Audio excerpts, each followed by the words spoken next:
Okay, hello. Cool, that was awesome. So this session that I'm going to be showing initially will eventually be available as a resource on the CLEAT website for you to download. The first part of my talk, I just kind of want to go over what this is and how it's routed, because it can be a little confusing. It took me a bit of time to get it down to where it makes sense for me and that I can do it.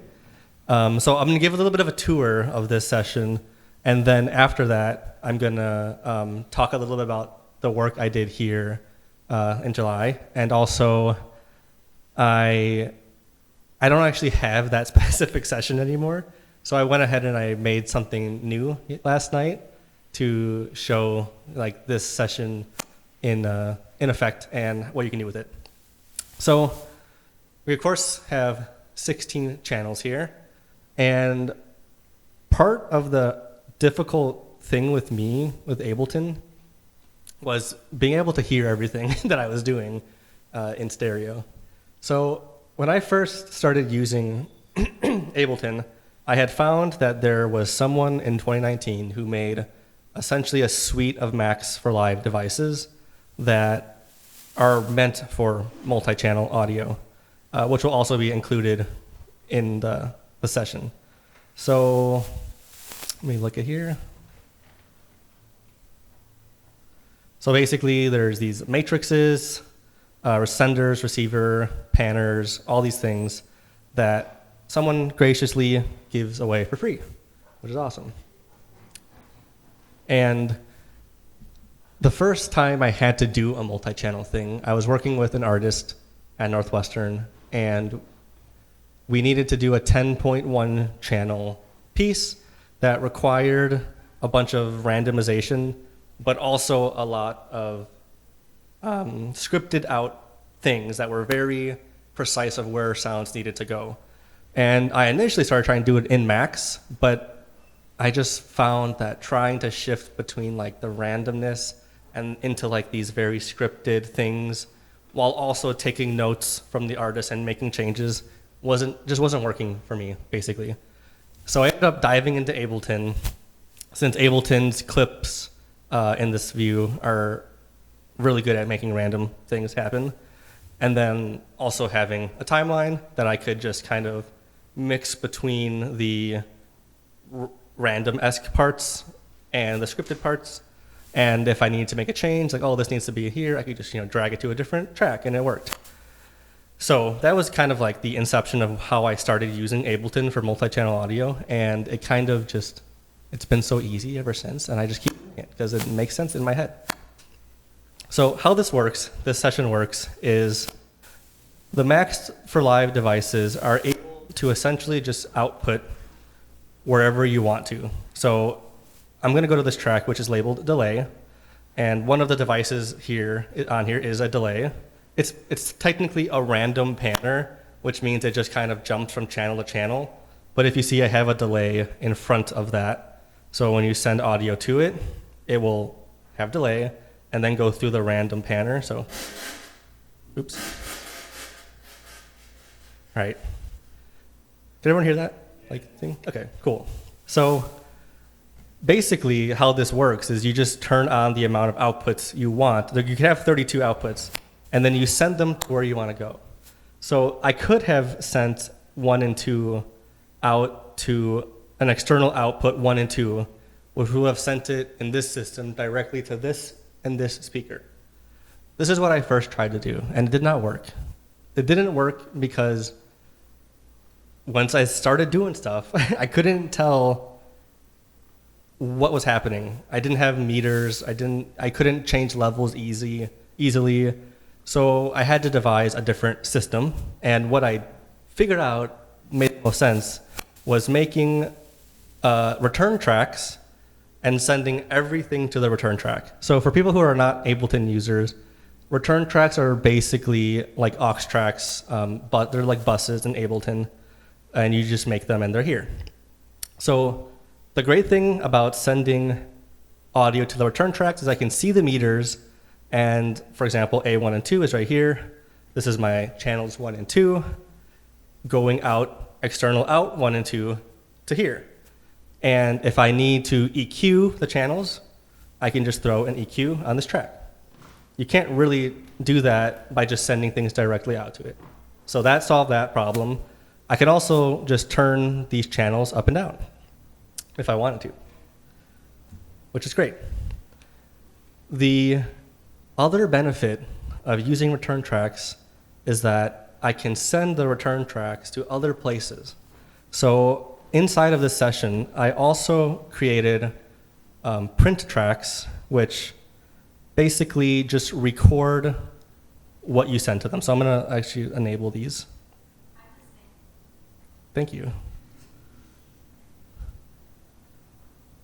These should have been enabled already. Okay. And so what this means is that whatever I play, everything ends up in the return tracks, and then these return tracks send to these print tracks, and I can record them. This is how I recorded my CLEAT session. So I had my session going, and then I was able to hit record, and I'll play a little bit here. I'm going to let this play the whole way through, and then we can talk about what's happening. So I'm going to hit record. You can see the levels here. It's a little quiet.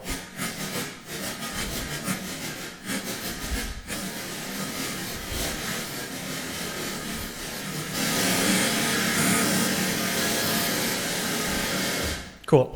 And then you can literally see that I recorded all this here. And now I just have these tracks forever ingrained in my computer, which is good for me because I end up deleting my Ableton sessions regularly, and I lose the sessions.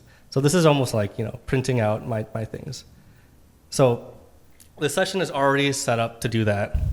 And if we look on return track A1 and 2, we can see audio is sending to print 1 and 2, which is this one. 3 and 4, sending to 3 and 4, 5 and 6, 7 and 8. Can everyone see this, or do you want me to make it bigger? Like the words? It's a little fuzzy. It's a little fuzzy, okay. I think Ableton. Are you saving this as a template for yourself? Is that what you're saying, like a print? Is that what you mean? The print is basically a way to, after you've produced your piece, you can record it into audio files, so that you don't have to open the session specifically anymore to play it. You can just send these tracks out of the right output. So for example, when I did my CLEAT show here, I made my piece in Ableton. I recorded these tracks, and I actually came and played it back through a different software. I played it back through Pro Tools here, where I just made, I made 8 tracks, and I just put these back on the track, 1, 2, 3, 4, 5, 6, 7, 8, 9, 10, set out the right outputs, and just pressed play. I like to do that because I feel like I'm scared Ableton is going to crash when I'm doing everything in real time. So for me, recording it and playing it back as audio files kind of eliminates that possibility. I feel like this is kind of a moral decision because some people, they want everything to be made up in the moment, the computer's making the art in the moment. I don't really have that feeling, so I'd rather feel like my piece is going to play all the way through than be. You get what I'm saying? You get what I'm saying? I just want to make sure I do understand. Yeah, go ahead. I'm sorry if this is too far ahead. I'm using a Kai, so I'm doing a live trigger channel thing. Yep. So are you making sort of an unflattened wave that you're playing? Is that what you're saying? It's like a layer cake wave, and you're not able to go back in and dial in with an Kai or a device to affect while it's live? Are you sort of flattening in that way? So I think the best way to explain it this way is, say you're using it's like a MIDI controller you're saying, right? Right. Yeah. So say you're producing something and you're using the MIDI controller and you're doing it live. This would basically be recording what you did live. So you could play it back again at a different date. Exactly the same way. Adjust it on the controller live performed. If you were to play it live again, you would probably just do it live again. You know what I mean? Instead of using the recorder. This is more in your case, this would be more of an archive. Yeah, yeah. Does that make sense? It's like is it a wave file? It would be, in this case, 9 WAV files. Yeah, that all start and stop at the end, and they all get sent. So like the first WAV file gets sent out of this one and this one, the second one, that one, and that fills up all of it plus the subwoofer. That's the last WAV file. Does that make sense? And if you were to give this to Elastic and you're not here, like let's say somebody was playing it on your behalf somewhere else in Europe, how would you distribute those files to them? So this is just the template for you to make your own thing, basically. So I'm not making something to give to Elastic. I'm making the template that artists can use to make their own thing with it. Great. Does that make sense? But I was just curious about, maybe this is a later question, and we can just like pin it for later. It's like how you would save it. All you would need to do is open the Ableton session, and all this would be here. No, I know that, but what I'm saying is, if you could, it would be great to not always have to be there forever for my lifetime to have the work played. So it'd be interesting if you have a multi-channel file. Well, that's what these prints are basically acting as.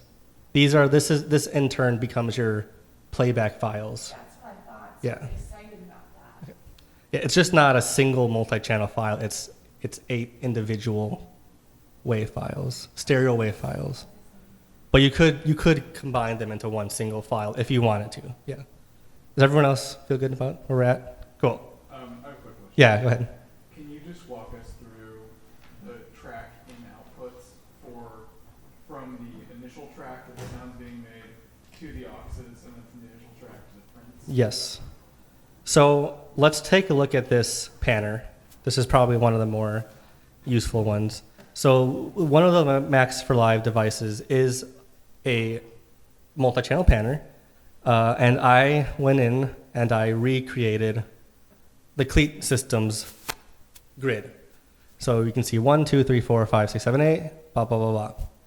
So if on this side is where you select 1 and 2. So like if I move, I'm gonna go to X, Y. So 7, this is at 74. I can move these wherever I want.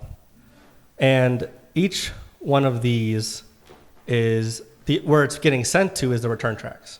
Okay. So 1, 2 refers to like bus 1, 2. Not yeah, exactly. Output 1, 2. Exactly. Yeah. Yep. So 1 and 2 in here are getting sent to the return track 1 and 2, and the return track is getting sent external out to the speakers. Does that make sense? Yep. And that's how it is for every single thing. You'll see there's also a subwoofer level, very much like film sound mixing. However, again, I have to open this to get this sub level. So what I've done instead is I've just made a send on every track to a sub bus, which is here. And technically this is not actually needed, the sub bus. You could go right to 17, 18. But in my head, just like having this here makes sense. So like if I play this sound here, this is just gonna be static. I can turn this up. Oop. And all of these parameters are automatable. And then we get sub. So I could, theoretically automate this to go like this, and the sub will turn down when I play it. Right. That's why I think I love Ableton, because all the automation possibilities are wild. Okay. So. Wait, just really fast. Yeah. What are the inputs of the print tracks? So it's weird because the Max for Live devices, you don't have to change the actual inputs about anything. You just have to make sure your sends are going the right place. So for the print tracks, the only thing you really have to worry about is that they're set to be input monitored, basically. So in Ableton, that's right here. If these are like this or like this, it won't work. And they're input monitoring from what input? They're input monitoring from basically the track level. So if we look at 1 and 2, it's sending to print 1 and 2. So it's just sending to this track. You don't have to like set up input bus like in Pro Tools or something. Does that make sense? But if you're not using these Max for Live devices, you do. This just like does it in the background for you. Okay. It's like magic. Happens in the plugin. It happens within the device. Yeah, yeah. As long as it's input monitored, you can send it to it. Does that make sense? Yes. Cool. Awesome. All right. So these are like the main tools that I use basically. This is another pattern, and I just wanted to do this one because you can see that I can automate this by just dragging over the thing. So I'll play this and record.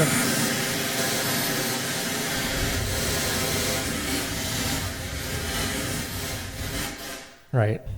And now I got this. So I just think it's really easy to go from like having randomness with this LFO, which has an insane amount of parameters. Oop. I don't know why that. What's going on? Oh, I have to be in. You have to be in the polar coordinates for it to work. That I had learned that the hard way at one point. So this. And I don't want to go over every single possible thing here, but there's so much. You can literally make it do whatever you want. This LFO pan, which is sick. I have everything set on noise for the LFO and just, you know, the amount of acceleration, yada, yada, yada. And I can slow it down.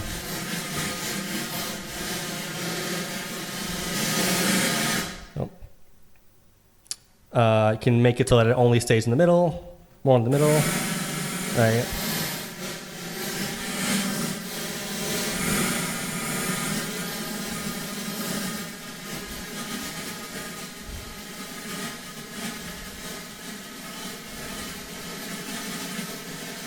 Right, you get the idea. So that's cool. What I normally do is, so this is basically the session standard. Does anyone have any questions about how this is all working right now? Before I move on. Yeah, go ahead. So it's like 2 channels per thing? Is that like taking place of left and right for each one? Yeah, that's a good point because that is important in this session. So yes, so Ableton's return tracks, you can only have stereo return tracks, which is a problem because I need 16 individual channels. And I forgot to mention, also in this session is just every single channel individually, 1 through 16, where if I just want to place a sound on channel 3, it'll come out of that speaker. So you can put whatever you want on there. In order to get these individual channels to work is probably hopefully going to answer your question. So in this scenario, Ableton's default monitoring is 1 and 2, which is a problem because we already have 1 and 2 and we don't want to double up on 1 and 2. Otherwise, it would make these a little bit louder. So all of these channels are set to sends only. So if we look on here, the outputs are just sends only, which means they don't output to their main, to the main mix bus. They only output to places you're going to tell them to output. So for these individual channels, you see for number 1, I'm sending it to the first return track. These are the sends for the return tracks right here. So you see I have 9 gain knobs and 9 return tracks. So the first one correlates to A1 and 2, etc. So I'm sending it to the first return track, but I'm hard panning it left so that whatever I put on this channel only goes to channel 1. And same thing with number 2. I'm sending it to the same return track, but I'm hard panning to the right. And something about Ableton is that its default pan mode, like this is what it defaults to, is not a true pan. It's just volume-based pan. So if you had a stereo file and you panned it left like this, it just turns down the right side, basically. If you have important stereo information that you want to sum to this channel, then you have to right-click, select split stereo pan, and pan both sides to left. Does that make sense? Cool. Right? So all of these are set up like this, and when I've made things in this session, if I ever need to have like 2 things happening where I'm using like just random audio files on the channels, I literally will just duplicate this entire group, and it's all just routed, and I can do the things I gotta do. Which is sick, yeah.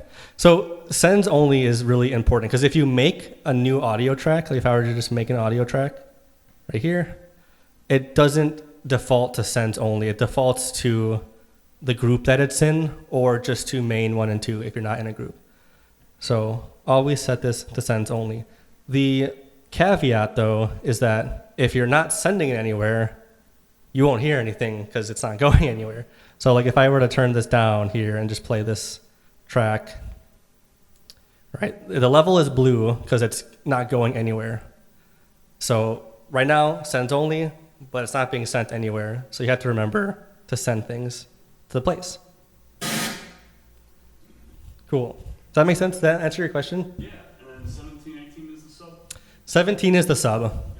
But since, again, since it's only mono, I just or only stereo returns, I think I just have this one panned left normally. Like it doesn't really matter because I really just need to send things to there. And it's being patched to the sub via a patch bay behind the back, I guess. So you have to patch that one individually, but everything else runs just right off of the Motu into the amps. Stefan. Yeah, this is maybe a little bit nerdy of a question, but can you go into the plugin where you have the sort of the 16, these guys. Are they're all kind of laid out symmetrically here, but each one of these is an individual like circle, like there's a radius? Yep, and you can actually, see you can change it. So the radius changes, yeah. And what is the roll-off curve like across that radius? In terms of like the actual numbers, I have no idea. Okay, so Yeah. There's no setting for making it linear or equal power or anything like that? If there is, I haven't found that specific setting, but we can listen real quick and see. So because Because it sounds, I feel like when it moves around, I feel like there's almost a little dip between the speakers. For sure, yeah. And it would indicate it's more of a linear fade, or a linear roll off than an equal power roll off. let's listen. Yeah. Okay.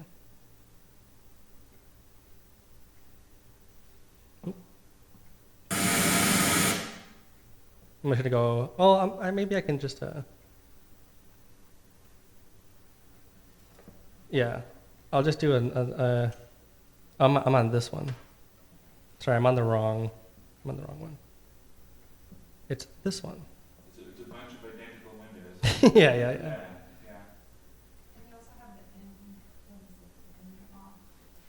in off. This one doesn't need to have the input yet. Okay, I'm still learning. No worries.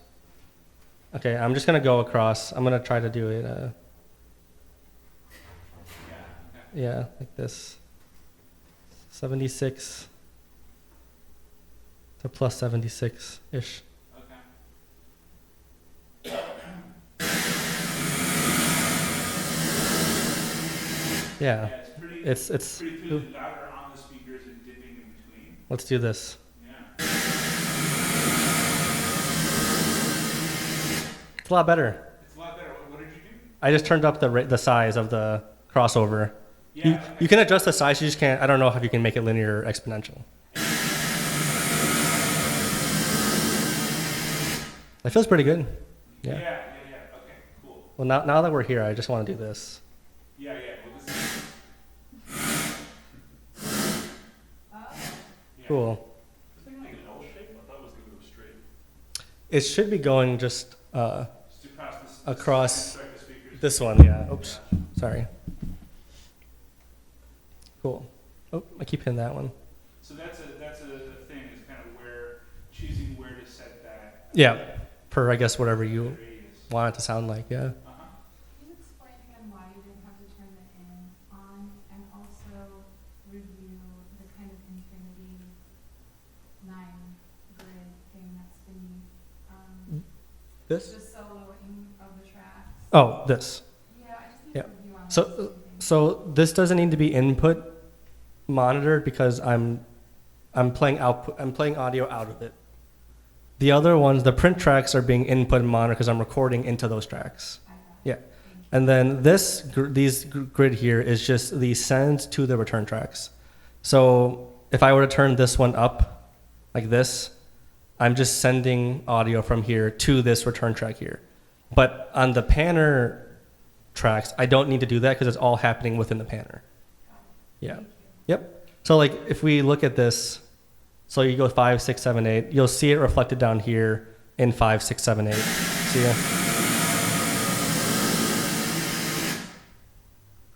Cool. That's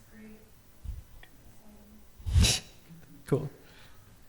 Cool. So, any other questions about this track or this session before I pull up a different session that uses this? This is basically the session you're sharing. This is the session I'm sharing. I'm going to open up a session that shows how I use this session now.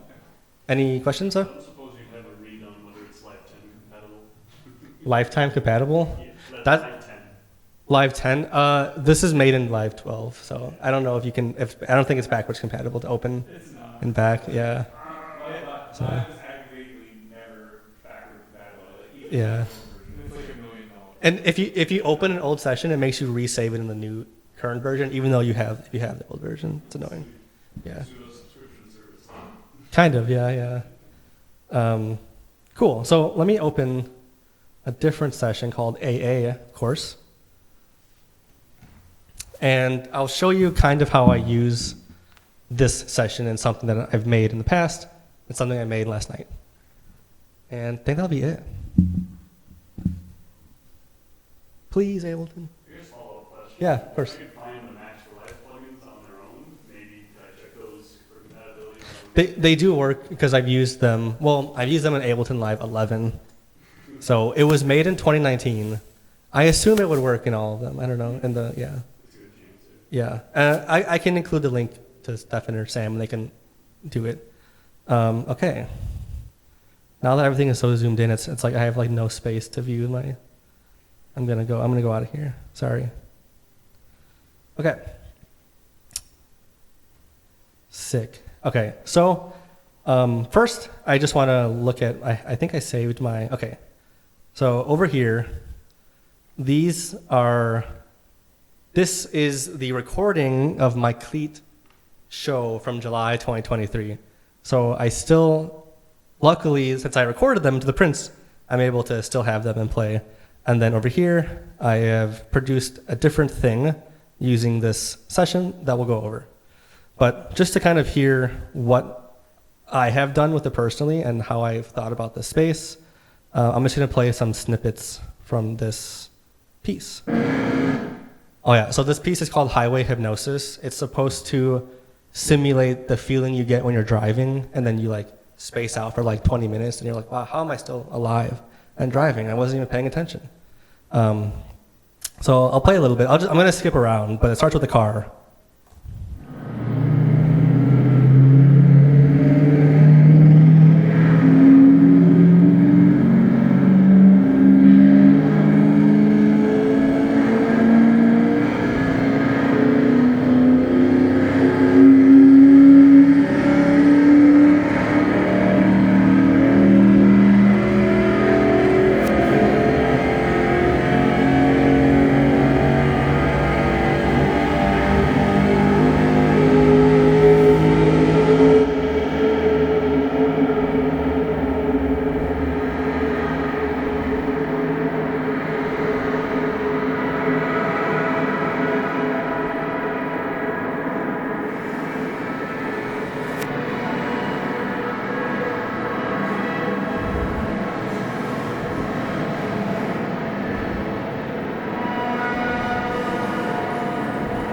I'm gonna pause it right there for a second. So, of course, we can hear the car, but once it breaks into that like reverby thing, how I have used this session is instead of just placing audio on the panner tracks, I use them as additional buses, basically. So I'm able to send audio from different tracks to them, which I will show over here. I'll show that's what I'm doing over there. So I'm able to like place audio on a track and then choose to send it to the delay, send it to the reverb that's going through the random panning.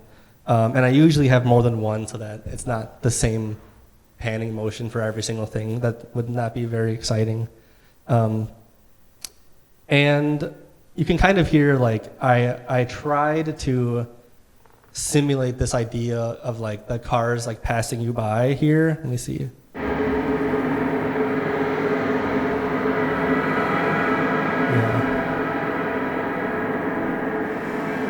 So besides the water, I don't know if you can hear those like car sounds like passing by, and those I literally just put on the individual tracks. I made some of them go from like this channel to this channel, so I know that that's what 2, 6, 9, whatever these tracks are, and I just crossfade them across the tracks to make that sound. So there was no like actual panning automation. It's just like put them on the tracks that were the individual channels, crossfade them across, do that type of stuff. I'm gonna move over to a different spot. Okay, we'll play this for a second. So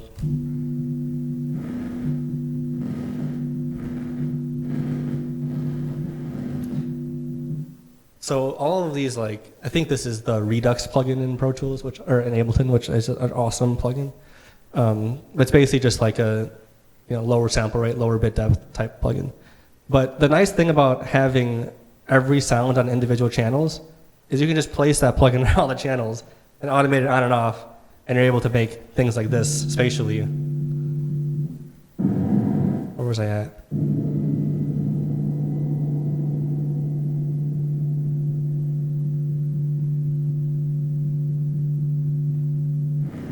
Like that. Really, it's really easy to do this with just being able to put plugins on tracks. So I'll let it play for a little bit. You'll be able to hear some more panning with the LFO panner.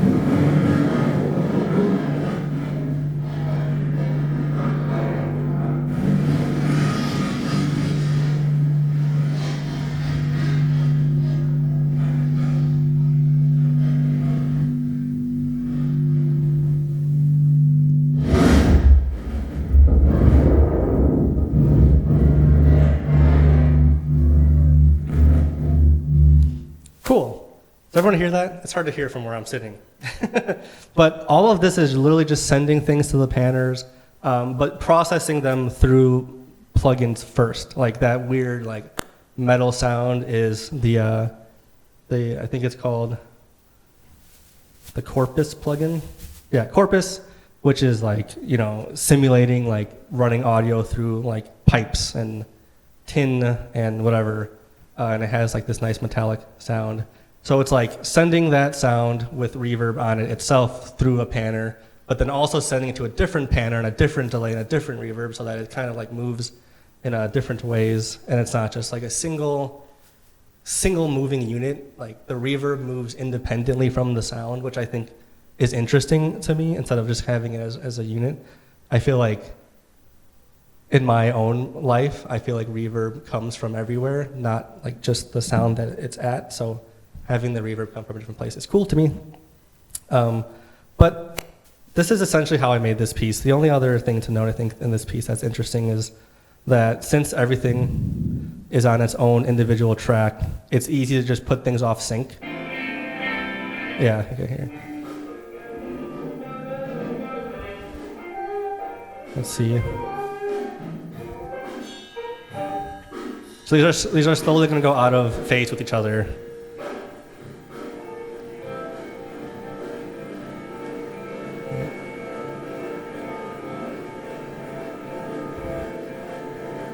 Right, and I think I just did that by putting the same file on every track and warping them and just slightly shifting them a little bit more than each other or less, and you get that effect.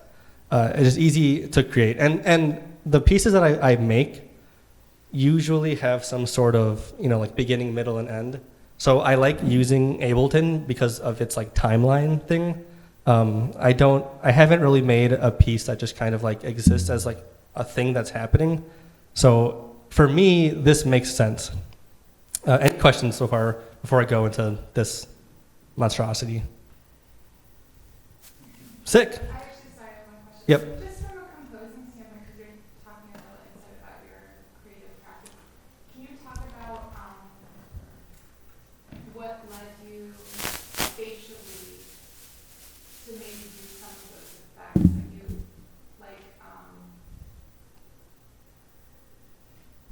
How did you think about it, like mapped in your mind before you're in space in terms of like placing?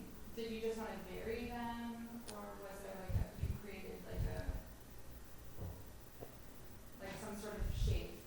I think that I really, for this piece specifically, I really just tried to base it off my own experience of how I experienced those moments, which tend to be weird in the fact that once you come to, you feel like you are in some weird chaotic space in your brain, which is usually what happens to me. I feel like when I go through these moments, it's because I'm like preoccupied about thinking about something else, or I'm like remembering things from different days, or what I have to do tomorrow, or an embarrassing memory from 10 years ago, or something like that.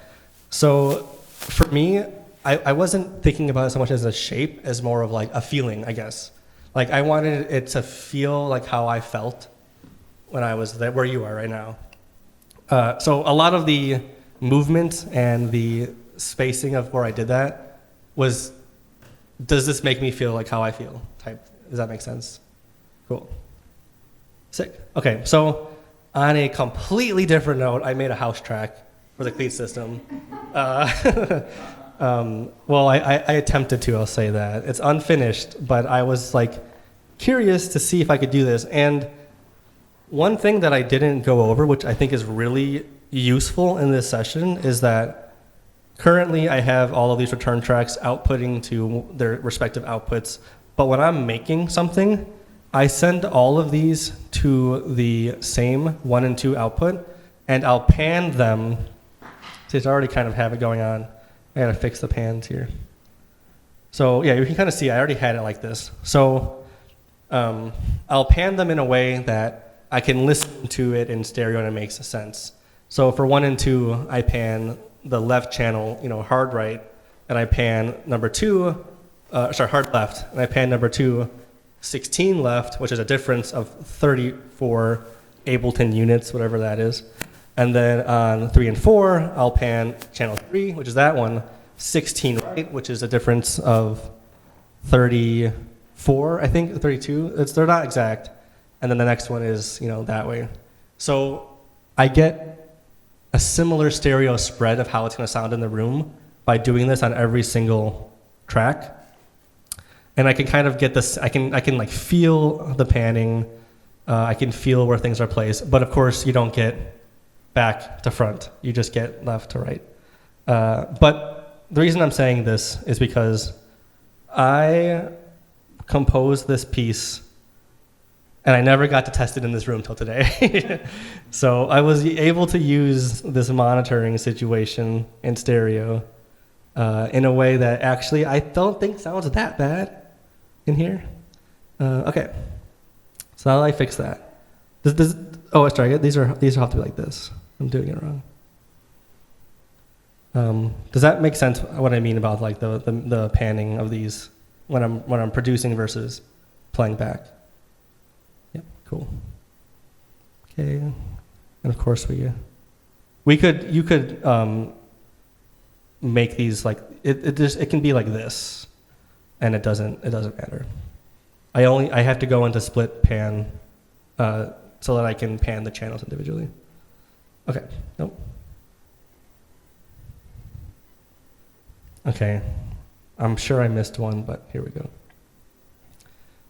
So just to show, I think I made this in like 30 minutes, like just how quickly you can start doing stuff with the template. So the first things to notice is I have 2 reverbs, and these are input monitored because I am not actually playing anything off these tracks.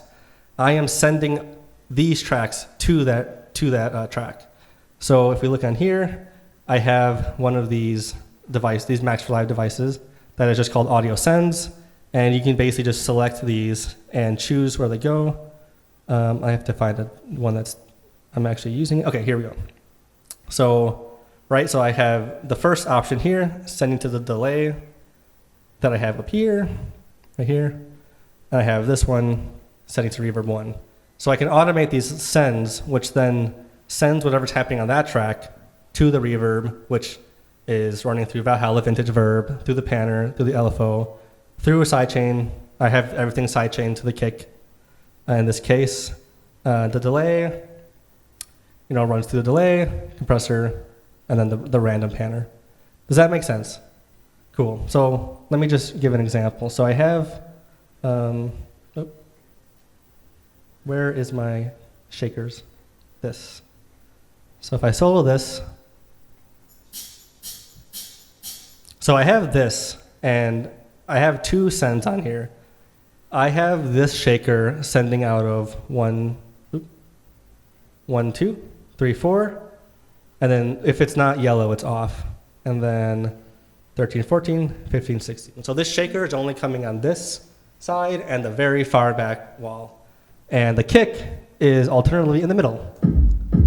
So that's in the middle section. And the sub. And the shaker I'm sending to the delay, which is on every channel. So let's see. So if I solo this and I solo the delay, you get this like interesting like delay. I don't know. It sounds good to me. And you can kind of see the delay working here. Cool. And that sends out to every channel. I can, of course, if I only wanted it to be on the same channels or maybe only on the middle channels for different, you can just select the channels you want. So I could go into A and turn these off. And now it would never go out of 1 and 2. So very versatile. Cool. So I'm just going to play this, and then we can talk about it afterwards. This is my attempt. This is my attempt at a deep house track for a cleat, for the 16-channel system, cleat system. Let's see.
That's all I got. That's all I got too. Yeah, last night.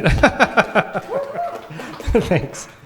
And literally, like the way I think Stefan is the one who told me this, but Stefan's like, you got to make a playground, and then you can play. So like for me, it's like I set up these reverbs, a random panner, the delay. I set up all the things I thought I wanted to use. And then the rest of it was just automation and sending things and producing something. It was an interesting experience to try to produce a track like this for a system like this. But I kind of like it, to be honest. It was kind of fun. It was weird hearing it in stereo than hearing it in here. But yeah, I think there is, let's see. I have some whispers going here too. I don't know if this will work. Yeah, I gotta solo all of them, but yeah, his whispers. Underlying. All right, so this is just on the individual channels. Another thing I thought of was like this crash sound is actually being automated to go between different channels.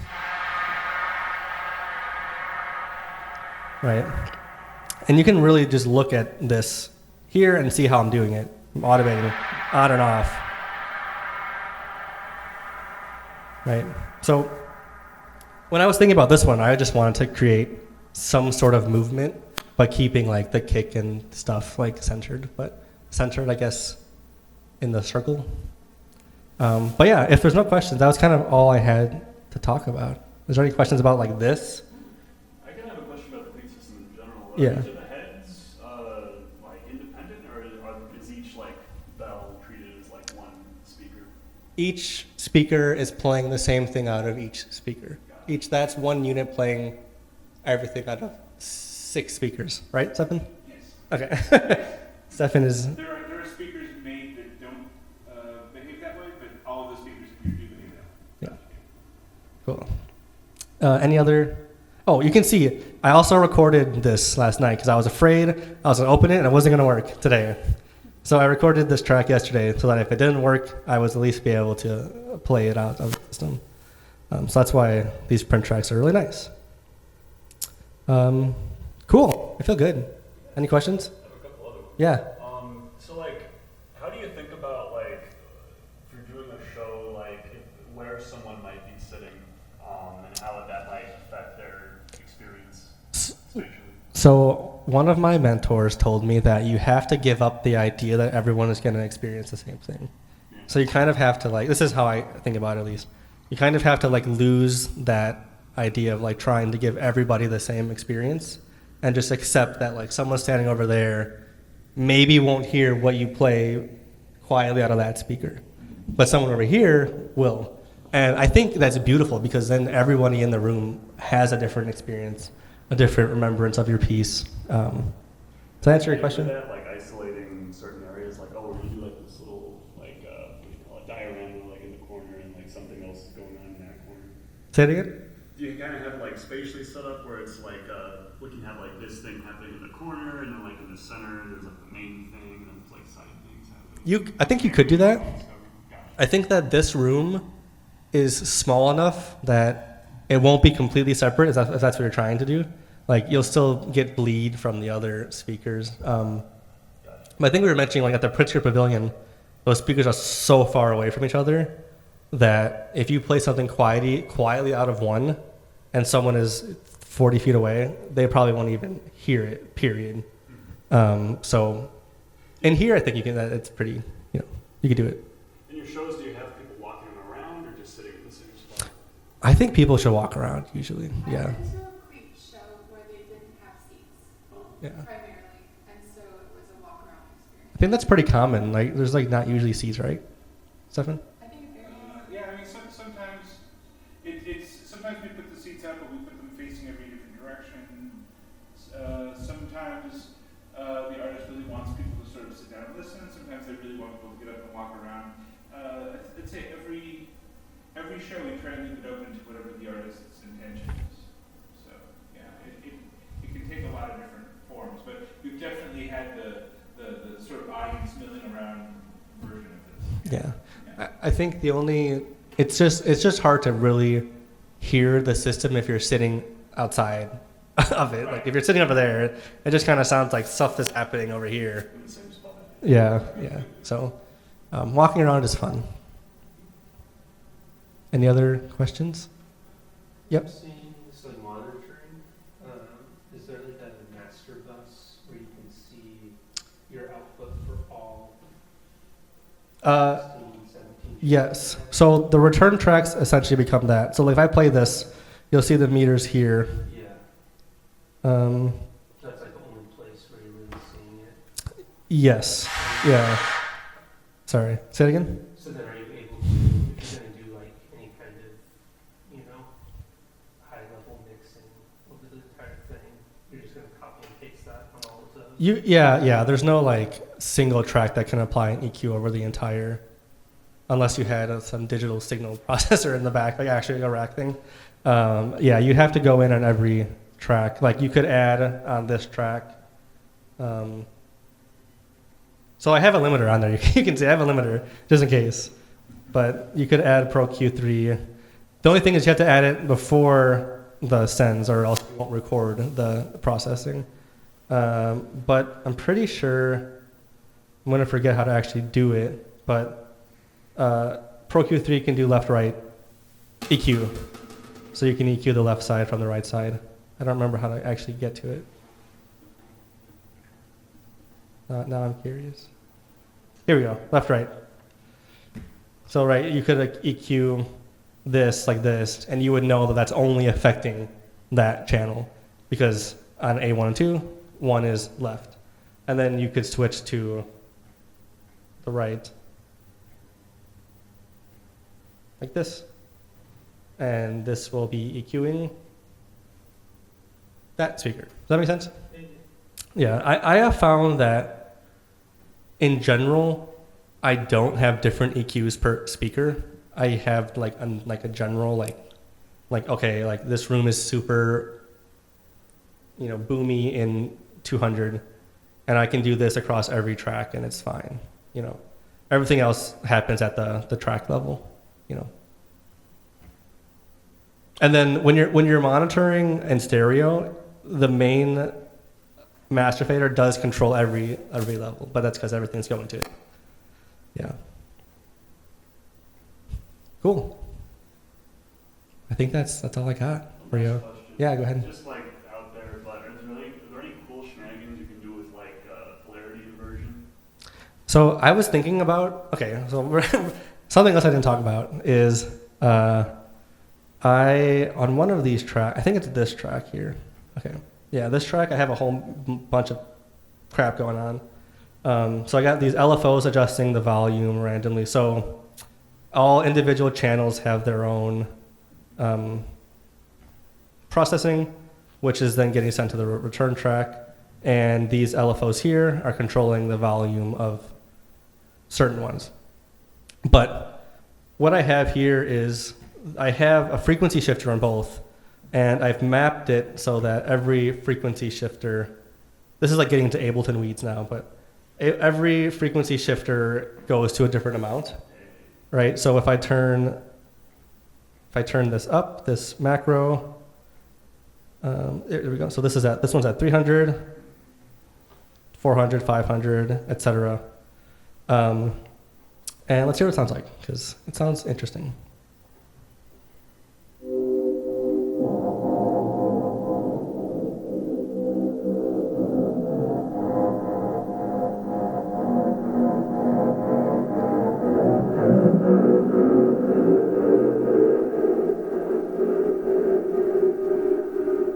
So this is like essentially detuning it a little bit when you get to the low values, but I really wanted to set up a macro that would flip the polarity or the phase of every other speaker to see what it sounded like, but I never got to it. But you could do that because there's a phase flip here on this and the same plugin, or here, phase flip. But I think it would sound cool. Yeah. Yeah. You literally, like, you can do anything, and anything that you can do in Ableton and any other production scenario you can do with this. You just have the added like complexity of where do you want it to go, etc. Cool. Yeah, of course. Thanks. Yeah, you're welcome.